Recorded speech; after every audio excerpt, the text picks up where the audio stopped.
Então, você fez alguma coisa errada, você não sabia, compreenda. Jesus compreendeu Maria, chorou com ela, chorou com a viúva da cidade de Sarepta e depois ressuscitou a ambos. Então, assim, compreendam o deprimido sobre os pontos de vista dele. Depois que você entendeu, que ele sentiu que você o entendeu profundamente, aí ele vai abrir mais um pouco, aí ele está apto a ouvir aquilo que você tem que falar. Sim. Sem compreensão não dá. A pessoa então, não consegue ouvir. Eu fui compreendido. Você está tocando um ponto para mim que é um grande desafio, saber qual que é até que ponto, o que é compreender. Porque pessoas racionais como eu, por exemplo, eu sou extremamente racional. Se você falar comigo assim, eu estou sentindo dor no meu pé, eu vou olhar para o seu pé, eu sei o que é pé, eu sei o que é dor, eu estou entendendo que você está sentindo dor no pé. Você falou, para mim, está muito claro.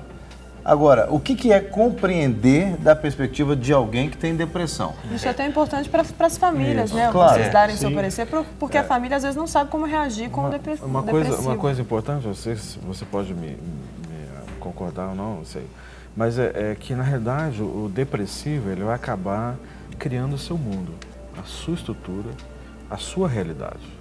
E quem está de fora, que não consegue perceber que é uma outra realidade, por isso que as pessoas dizem assim, levanta, isso aí é bobagem, deixa de ser fraco. Vai orar, é pouca oração. Mas não é isso, é um mundo diferente que a pessoa está vivendo diante da sua debilidade, diante da sua fraqueza, diante da sua falta de reação. Então o que o Oz está falando a respeito de compreender, não quer dizer que você vai entrar para dentro do mundo, mas na realidade você vai tentar se aproximar para a pessoa sentir confiança em você e dizer assim, ele está me compreendendo, então eu posso abrir mais coisas, abrir meu coração. Então, por exemplo, o Guerra falou que levou 1 ano e meio nesse processo. Então não é um processo rápido. Até porque o nível de depressão dele era um nível muito profundo. As medicações que ele tomava eram medicações tarja preta, era coisa assim pesada. Então, foi um processo abordando várias áreas na vida dele.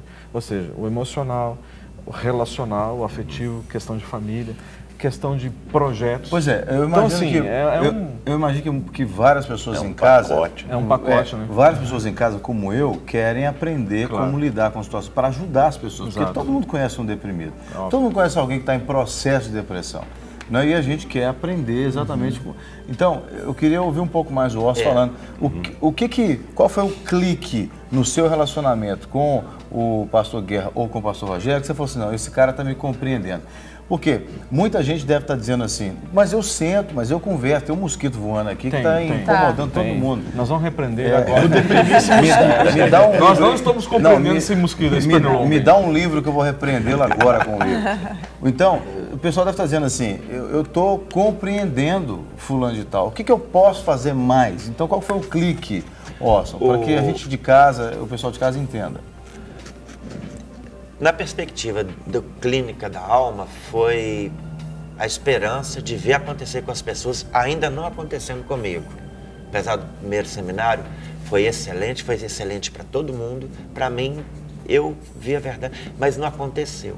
Aí aumentou a esperança. Com relação ao primeiro impacto com as pessoas, fica do lado, ouve o que a pessoa tem para falar. As pessoas não param para ouvir. Você não precisa de me dar resposta. Você não precisa de me curar. Ou dar opinião. Exatamente, ou dar opinião, não. Deixa eu desabafar, sente, chora comigo se eu chorar. Você está entendendo? Sinta a minha dor. Mas quanto tempo tem que chorar? Porque às vezes você fica chorando, e aí você acaba deprimindo o outro também. Pois é, mas aí então é o seguinte, mas se você ama a pessoa, você não vai deprimir o outro. Eu acho que tudo tem um momento e não tem exatamente a receita de bolo. Eu estou deprimido, você é meu amigo, você me dá aquilo que você puder dar. Você não tem a responsabilidade de me curar. Me ouve, deixa eu falar. Mas o deprimido sabe disso? Aí você falou uma coisa que para mim aí sabe. O Orson, o ex-deprimido, está falando que hoje eu estou te dando uma posição traduzida. Não, então, isso que eu estou dizendo. A pessoa que está em depressão, ela sabe que o outro não tem obrigação de dar para ele, ou está dando o máximo que ele consegue dar? Não. Ela tem essa consciência? Assim, há um processo de inconsciência entre aquele que quer ajudar e aquele que já perdeu a centelha, ele está ali parado. Para ele qualquer, tá qualquer movimento ele está apático, mas ele tem aquela chama lá, aquela centelha pequenininha que está pulsando energia. Então, quando você chega com o seu calor, porque a massa está fria, a massa está gelada, porque a centelha não está gerando mais o suficiente para gerar combustão real. Então, quando você chega e fica do lado da pessoa, ninguém fica do lado de você, ninguém te compreende. Você já quis explicar para todo mundo na época do estresse. Não, a minha opinião é essa. Pô, não é possível, você não faz. Eu já falei e não sei o quê. E você age aqui e você corre e batalha e faz. Aí você faz com as próprias mãos. Você levanta, como diz, de madrugada e dorme tarde da noite e as coisas não acontecem. Porque faltam as instruções, faltam as identidades que nós já falamos.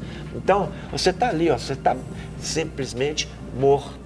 Então você está gelado. Então o seu corpo, a sua massa não tem a capacidade de reagir. Então o primeiro nível é a presença. Não é você me dar a receita. Eu não preciso que você me dê a receita, que você me cure agora. É relacional. Fazer presente. Isso que vai te fortalecer para você reagir. Um pouquinho, isso. Deixa eu até pedir uma ajuda. Segura aí nessa primeira, vamos para a segunda. Você tem uma telespectadora que compactua com a sua cura também. Né? Porque parece que caiu a ligação agora. Caiu a ligação? Ó. Então tá bom. Mas liga de novo. Ela vai ligar de novo, a Gislene ia contar um pouco. Então, entra a fundo aí. A segunda coisa, proximidade. Eu estou perguntando essas coisas. Não, você pode perguntar. Não é porque eu estou fazendo simplesmente papel de entrevistador, não. É porque eu quero realmente a cada dia aprender. Mas se você ainda tiver uma pegadinha, você pode fazer pegadinha. Não. Olha, você vê que tá... Nós estamos abertos e nós que já comemos basicamente a raiz do capim.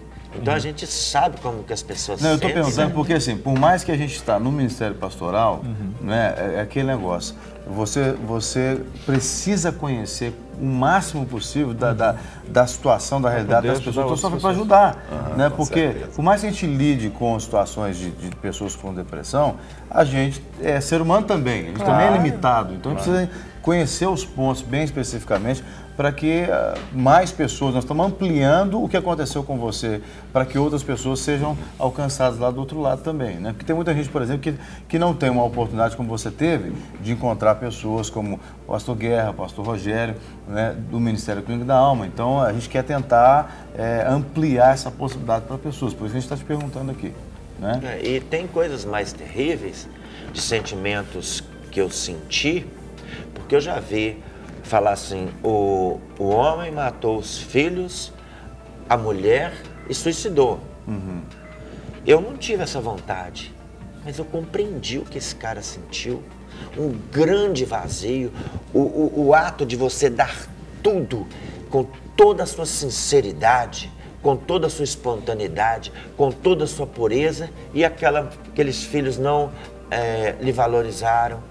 A mulher não valorizou e ele não se sentiu valorizado, ele fez de tudo. Ele rasgou a alma, rasgou o sentimento e deu. Aí o cara falou assim, poxa, mas assim, ele entrou em pânico, ele entrou em psicose e fez esse ato nefasto. Então, eu senti assim, essa emoção desse vazio, como que determinadas pessoas que eu fiz de tudo não compreendem, como que o meu projeto material, eu investi de tudo na empresa, fiz tudo que falaram, que os livros de administração falaram, eu tirei nota 10 na escola e por que não deu certo? Ou seja, só material, faltou a terceira identidade de Cristo.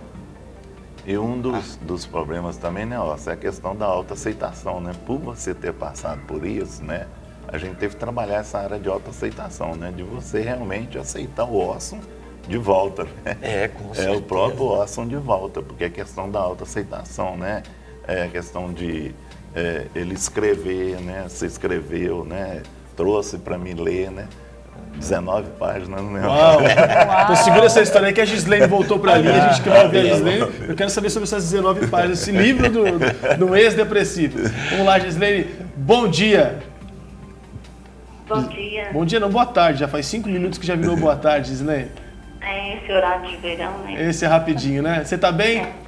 Graças a Deus, para honra e glória do Senhor Jesus. E eu sei que você tem um testemunho muito, muito bom para contar pra gente, só vou pedir para você ser resumida, combinado?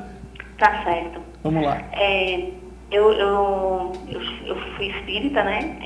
Há muito tempo atrás. Inclusive eu já conversei com vocês um dia, pessoal, por telefone normalmente. Aí, quando eu saí do centro espírita, eu ficava assim, de um centro espírita para outro, me procurando, porque eu não me achava, eu sentia um vazio muito grande, eu queria preencher. Aí quando eu saí do terreiro de Umbanda, foi o último lugar que eu frequentei, aí quando eu saí de lá, eu peguei a dona do terreiro e falou, quem sai daqui morre, não fica ninguém aqui. E aí eu saí e entrei num processo depressivo muito grande, por causa assim, talvez nem façam algo lá para a pessoa morrer, mas a pressão psicológica é tão forte que você coloca na cabeça que você vai morrer e acaba morrendo, né? Ô, Gislene, falaram para você que se você saísse daquele lugar, você morreria, é isso? Com certeza. Ah, sim, entendi. Aí o que acontece? Quando isso aconteceu, aí eu saí de lá, minha mãe teve um processo ela teve câncer e tal, me pediu para me sair, eu saí.